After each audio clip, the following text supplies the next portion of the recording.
मैथानी साहब, बीजेपी जो कह रही है कि बड़ा झटका दिया है, तो उदयवीर जी के जो आंकड़े हैं, जो तथ्य हैं, वो ये बताते हैं कि ठीक है, उनका एक साथी तो पार्टी से गया, लेकिन कोई बहुत बड़ा झटका नहीं लगा समाजवादी पार्टी को। क्या कहना है आपका? क्योंकि उन्होंने कहा कि सीतापुर से आपके विधायक भी तो शामिल हुए समाजवादी पार्टी में। रोहित सावल जी, देखिए रोहित जी, उदय जी अपनी पार्टी में इसके सिवा और कुछ कह भी नहीं सकते, उनके पास कहने के लिए है भी नहीं। इन्होंने बहुत ही खूबसूरती से अश्वत्थामा मरो और नरो कुंजों के पहले शंख बजा दिया। इन्होंने सुभाष पासी जी की उस बात पर जिनमें कहा कि दलितों का हम और भला कर सकते हैं,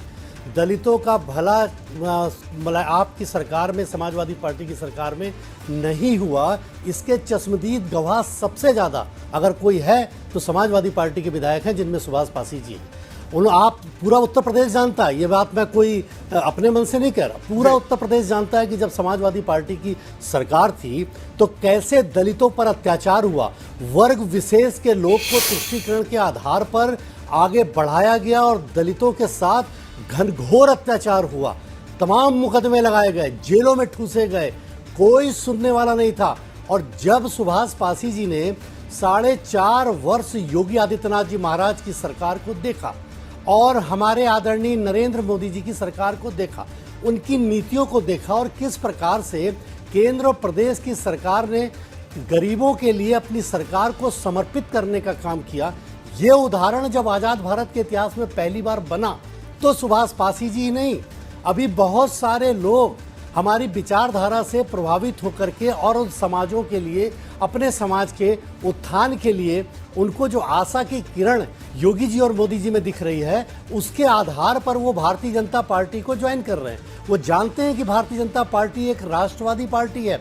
आप इन लोगों के साथ इनका कोई भला नहीं होने वाला, ये बात को इन्होंने 4.5 वर्ष में भली भांति समझा। आप अखिलेश जी की बात कर रहे हैं, खुद क्यों नहीं चुनाव लड़ रहे हैं?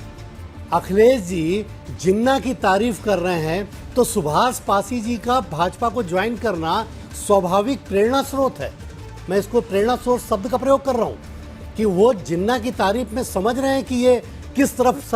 समाजवादी पार्टी की सरकार जाना चाह रही है, किन वोटों के आधार पर आना चाह रही है और किन वर्ग विशेष के लिए ही अपनी सरकार को समर्पित करने के संकल्प के साथ 2022 के चुनाव को लड़ने के लिए जनता में जा रही है। ये बात सुभाष पासी जी समझ गए हैं और बाकी जो और लोग अभी समझेंगे वो भी भारतीय जनता पार्टी के साथ और योगी जी और मोदी जी के नेतृत्व में आएंगे। ठीक है मैथानी साहब, इस उत्तर प्रदेश में जिस प्रकार का गुंडागर्दी और जिस प्रकार ध्वस्त कानून व्यवस्था, राम भक्तों पे गोली चलाना और एक तरफ अखिलेश जी का, आपको याद होगा उनका बयान टीवी चैनल पे चला था, विष्णु जी का मंदिर बनाएंगे और गोली राम भक्तों पर चलाएंगे।